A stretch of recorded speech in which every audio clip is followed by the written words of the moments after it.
Welcome to Wildcat Science with Mrs. Haugo. This is Human Biology, Chapter 4, Part 3. Previously in Part 2, we talked about connective tissue and how it has living cells in a non-living matrix. And we talked about how different they are. We talked about the three different types: circulating, generalized, and structural connective tissue. We know circulating connective tissue is blood and lymph, and generalized connective tissue is like areolar, which is all over the body, and adipose tissue. And we know that dense generalized connective tissue involves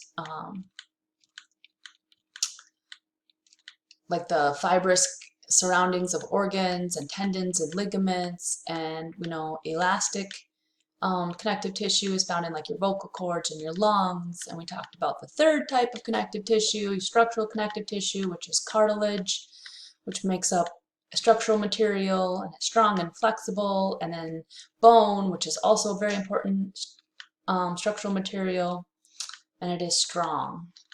Then we started talking about membranes, and we talked about epithelial membranes and how they have lots of jobs, like covering a surface or making a dividing barrier. And we talked about the three different types of epithelial membranes, one of them being serous, which is a sac that surrounds something, surrounds an organ. And then we talked about mucous membranes, which line tubes like your digestive tract and secrete mucus. And we talked about cutaneous membranes, which include your skin. And now we're done talking about epithelial membranes, and we're going to jump into connective tissue membranes.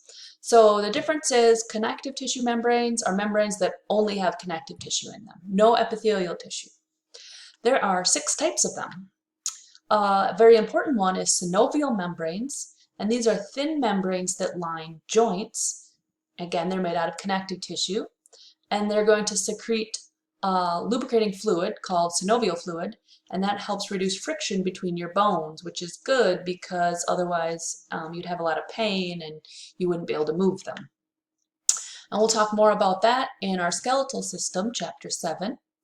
And then a second type of connective tissue membrane are the meninges, which are the membranes that cover your brain and your spinal cord. So those are really important.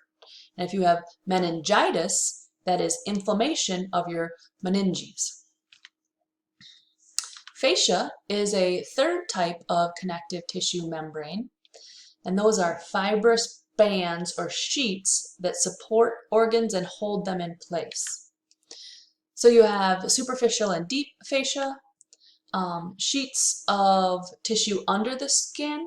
So you're like your subcutaneous layer underneath the cutaneous layer, which includes adipose tissue. That's going to help protect the skin. You don't need to write this down, but you should be paying attention.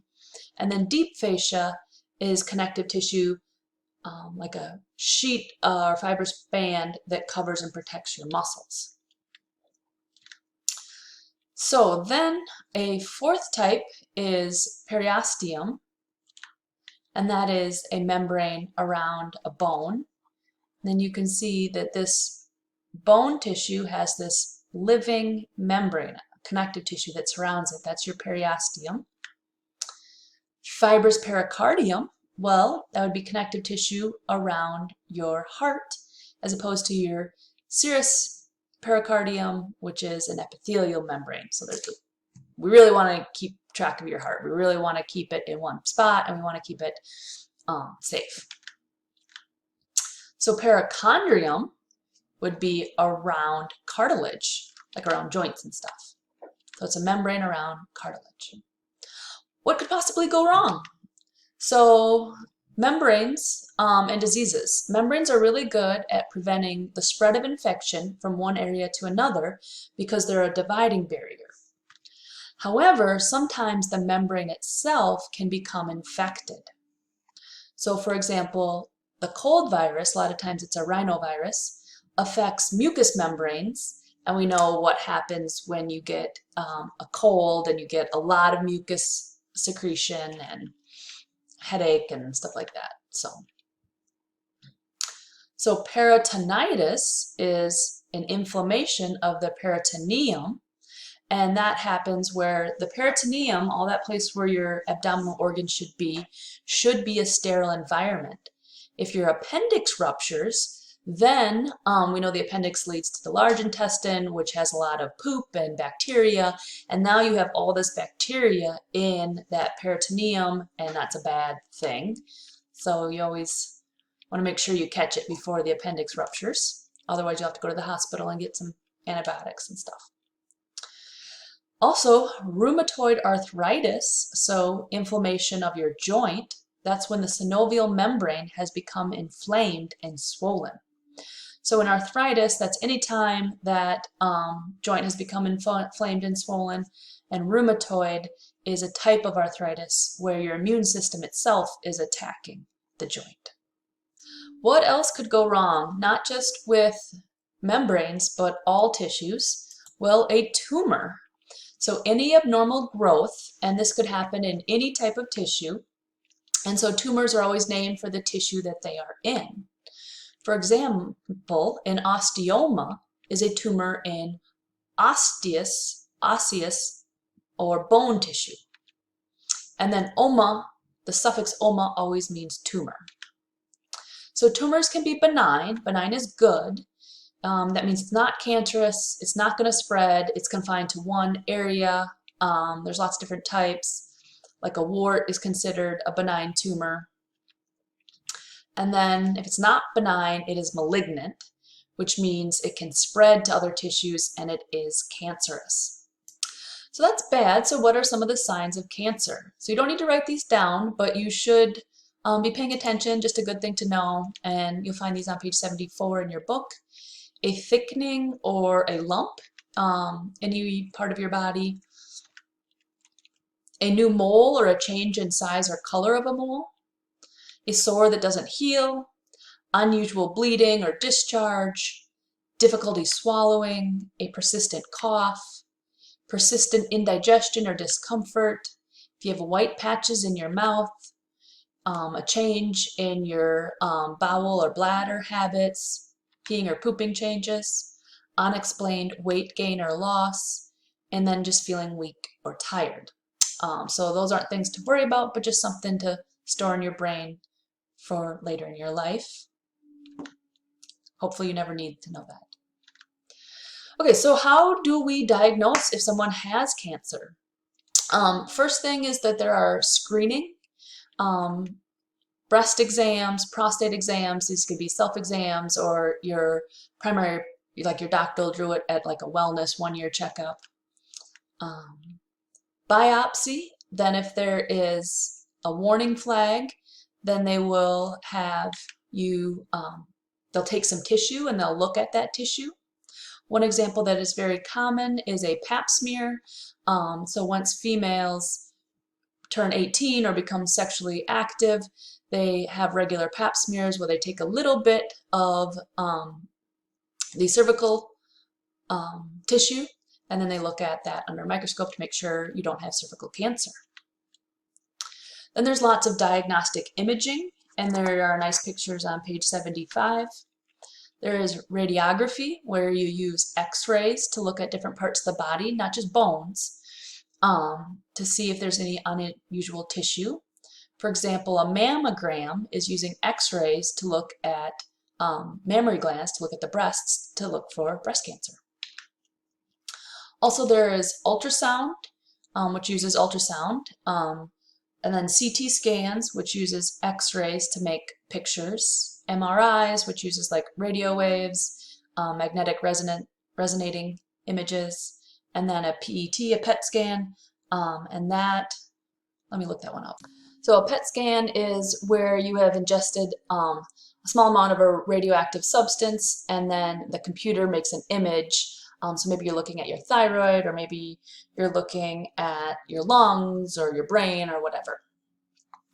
So then on page 75, there were some nice pictures of a breast tumor, breast cancer, using a mammary radiography, a mammogram, and then a tumor in the kidney using a CT scan, and then a picture of the tumor using MRI. So I would suggest checking that out. So a test for tumor markers. So there can be several different tests for different markers of a tumor. For example, PSA test is a very common one. And when guys get older, they will do regular PSA tests. And that is a protein made by a prostate tumor. And so then if there is a high level of that in your blood, then they would be looking for prostate cancer. For example, my friend had a high PSA reading, so then they were worried about prostate cancer. So then they did an exam, and then they did a biopsy, and they did find prostate cancer. So then they went and did some more diagnostic imaging, like an MRI and stuff. And then they confirmed it was prostate cancer, and then they were going to go into the next thing, which is cancer treatment. So let's talk about some of the different types of treatment. When you're looking at treatment, you often want to know what you can know about the cancer. So what stage is it in? And the stage tells you the size and whether the tumor has spread. So has it spread to nearby tissues? Has it spread to the lymph nodes? Has it spread to distant body regions? And the more it's spread, the worse it is. And then you probably are familiar with this. Stages 1, 2, 3, and 4 are what we go by. Stage 1 is you caught it really early. Stage 4 is not so good. So one type of cancer treatment is surgery, is just cutting out that cancerous tumor. Another one is radiation, where you use high energy radiation to kill fast-growing cells, and cancerous tumors are very fast-growing cells. Another one is chemotherapy, where you use drugs to kill cells, and you're looking at killing the fast-growing cells. So that would be your cancerous cells again, but also it causes a lot of side effects because it kills a lot of other cells that are fast-growing, like your hair, digestive tract, kind of like those mucous membranes, and so there's lots of side effects. Immunotherapy is another type of cancer treatment, and that's where you use substances that stimulate your immune system to attack the tumor. So coming back to my friend with prostate cancer, so they did surgery and took out the prostate, and then they went back and did biopsy to make sure they got everything. And the prostate, we'll learn in our reproductive system, is right next to the bladder in men. Women don't have prostates. And they found some cancerous tissue there, so then they're going to have to go back and do radiation to kill what they didn't get. So hopefully you won't need to know that information about cancer, but we all are going to get older. So what happens to tissues as you age? The tissues will lose elasticity and become less flexible. Also, your healing process slows down, so tissues being able to heal themselves slows down a little bit. And some cells will die. This is called atrophy. For example, muscle atrophy, everyone is familiar with muscle atrophy. Maybe you had really large biceps when you were like fencing this summer, and then you stopped doing that, and then they're not as big. So you can see in this picture new tissue and then tissue that has lost some of its elasticity and become less flexible. Let's look at our last Chapter 4 checkpoints, page 76. 410, what is the difference between a benign and malignant tumor? What is a biopsy? 411. And 412, what are the 3 standard approaches to the treatment of cancer? So make sure you can answer those. Also in class, we're going to revisit Ben and see what's going on with him. And our Chapter 4 notes are done, and you did a wonderful job. You get 4 stars.